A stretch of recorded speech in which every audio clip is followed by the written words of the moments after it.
नमस्कार, आदाब, सत श्री अकाल, जय भीम, जोहार। मेरा नाम है कन्हैया कुमार। दोस्तों, आज मैं बेहद बड़ी खबर लेकर के आप लोगों के बीच में आया हूं।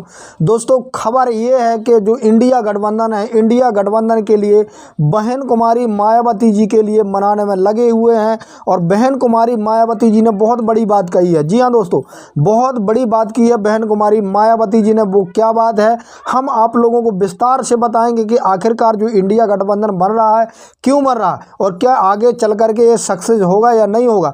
जिस प्रकार से आपने देखा होगा कि कहीं ना कहीं हमारे बहुजन नेता हैं, वो अलग तरीके से चलने का जो काम कर रहे हैं, तो क्या ये सफल हो पाएगा, इस पर हम विस्तार पूर्वक आप लोगों के बीच में चर्चा करेंगे। इससे पहले मेरी आपसे गुजारिश है कि यदि आप बहुजन मीडिया को बचाए रखना चाहते हैं तो हमारे चैनल को सब्सक्राइब कर लें, साथ में बेल आइकन को प्रेस कर लें, साथ में वीडियो को लाइक भी कर दें।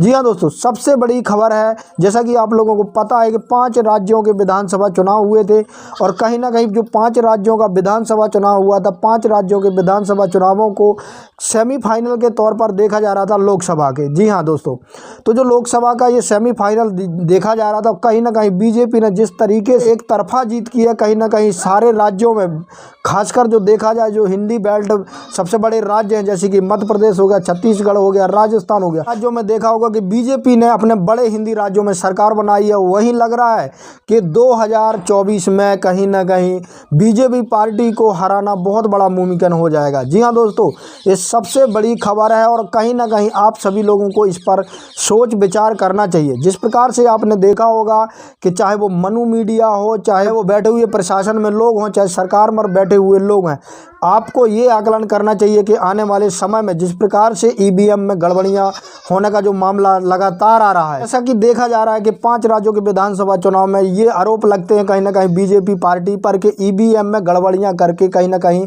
अपनी सरकार बनाने में सक्षम है। तो वहीं देखा जाए, मैंने कई लोगों से कल एक ओबीसी महासभा के पदाधिकारी का भी इंटरव्यू लिया था, लेकिन उन्होंने इस चीज़ को सिरे से खारिज कर दिया था कि ईवीएम में गड़बड़ियाँ नहीं, कहीं ना कहीं जो हमारा संगठन है वो सही तरीके से काम नहीं कर पा रहा है, कहीं ना कहीं संगठन मजबूत स्थिति में नहीं है। जी हाँ दोस्तों, ये कहा था ओबीसी महासभा के पदाधिकारी ने।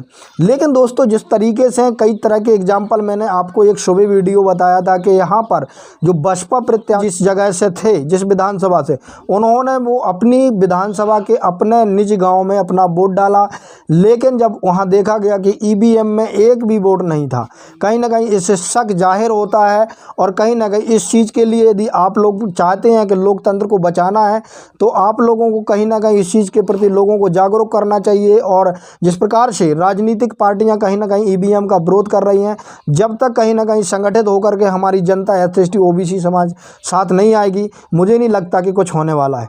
जैसा कि आपने देखा होगा कि सुप्रीम कोर्ट में कब से एडीआर की जो याचिका है वो लंबित है, लेकिन स्वतंत्र रूप से कहीं ना कहीं जो सुप्रीम कोर्ट है वो निर्णय नहीं ले पा रहा। वहीं आपने देखा होगा कि तमाम पार्टियां अभी हारने के बाद ये आरोप लगा रही हैं कि ये ईवीएम में गड़बड़ियां हैं, फिर भी तमाम पार्टियों के आरोप लगाने के बाद इलेक्शन कमीशन और सुप्रीम कोर्ट किसी प्रकार से एक्शन नहीं ले रहा है। जी हाँ दोस्तों, वहीं मैं बात करूंगा कि जिस प्रकार से अभी 5 राज्यों के विधानसभा चुनाव में बम्पर जीत की है बीजेपी ने, आने वाले लोकसभा में मैं गारंटी से कहता हूं दोस्तों, यदि इसी प्रकार का माहौल बना रहा और इसी तरीके से काम रहा बहुजन पार्टियों का, तो 2024 में भी मोदी सरकार का बनना तय है। दोस्तों, मैं एक चीज़ और विशेष रूप से आप लोगों के बीच में बता देना चाहूँगा कि जिस प्रकार से कहीं ना कहीं कांग्रेस पार्टी गठबंधन के साथ आ रही है, लेकिन जिस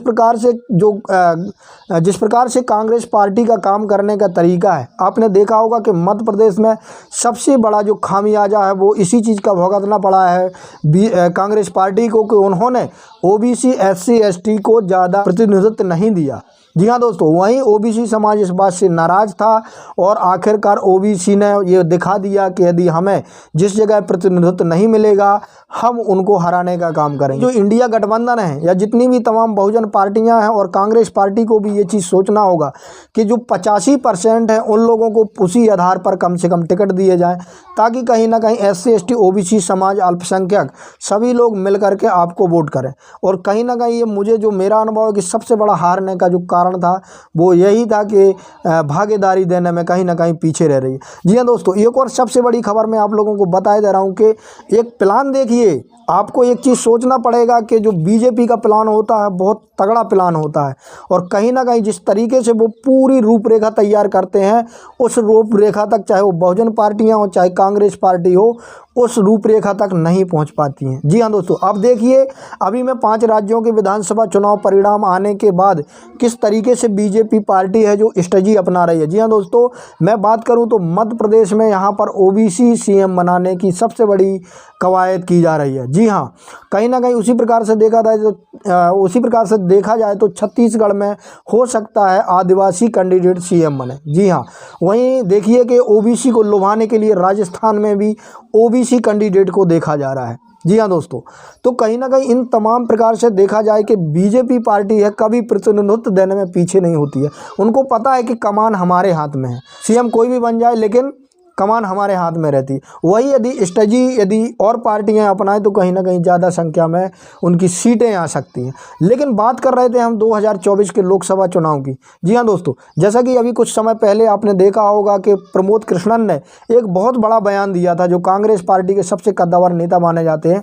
उन्होंने कहा था कि बहन कुमारी मायावती जी के बगैर सरकार बनना संभव नहीं है। और ये बात लिखवा करके ले लीजिए मेरे से कि बहुजन समाज पार्टी के बगैर चाहे इंडिया गठबंधन जितना बड़ा गठबंधन बन जाए, चाहे जितनी तमाम पार्टियां आ जाएं, लेकिन बहन कुमारी मायावती जब तक इंडिया गठबंधन के साथ नहीं आएंगी, जब तक कुछ होने वाला नहीं है। जी हाँ दोस्तों, ये सबसे बड़ी खबर है। खबर आ रही सुनने में कि 6 दिसंबर को एक बहुत बड़ी मीटिंग होने वाली है इंडिया गठबंधन को लेकर के।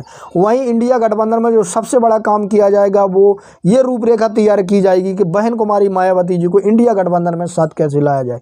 दोस्तों, एक चीज़ और मैं आप लोगों को कह देना चाहूँगा कि यदि इंडिया गठबंधन में बहुजन समाज पार्टी यदि शामिल नहीं होती है तो मुश्किल पड़ जाएगा जीतना इंडिया गठबंधन को। और कहीं ना कहीं बड़ा दिल दिखाना होगा इंडिया गठबंधन की बड़ी पार्टियों को। जैसे कांग्रेस पार्टी इंडिया गठबंधन में बड़ी पार्टी मानी जा रही है, तो इसको बड़ा दिल दिखाना पड़ेगा। कहीं ना कहीं जिस तरीके से जो सबसे बड़ा कारण था विधानसभा चुनाव हारने का, वो ये था कि कहीं ना कहीं ओवर कॉन्फिडेंस हो गया था कमलनाथ पे और कई कांग्रेस के बड़े नेताओं पे। आपने देखा होगा कि जिस प्रकार से अखिलेश बखलेश बोला एक सीएम को, आप इस तरीके की भाषा का उपयोग करते हैं, ये कहीं ना कहीं अशोभनीय है। और इससे कहीं ना कहीं वही लोग आपसे दूर जा रहे हैं जो आपके साथ खड़े थे। जी हाँ दोस्तों, तो इन चीज़ों को देखते हुए यदि आप लोग सरकार बदलना चाहते हैं और बनाना चाहते हैं और चाहते हैं कि मोदी जी से यदि हमें टक्कर लेना है, तो इंडिया गठबंधन में बहन कुमारी मायावती जी को लाना बहुत ज़रूरी होगा। तो मैं BMN News 90 की आपसे गुजारिश है कि अभी तक आपने हमारे चैनल को सब्सक्राइब नहीं किया तो चैनल को सब्सक्राइब कर लें, साथ में बेल आइकन को प्रेस कर लें और वीडियो अच्छा लगे तो लाइक ज़रूर करें।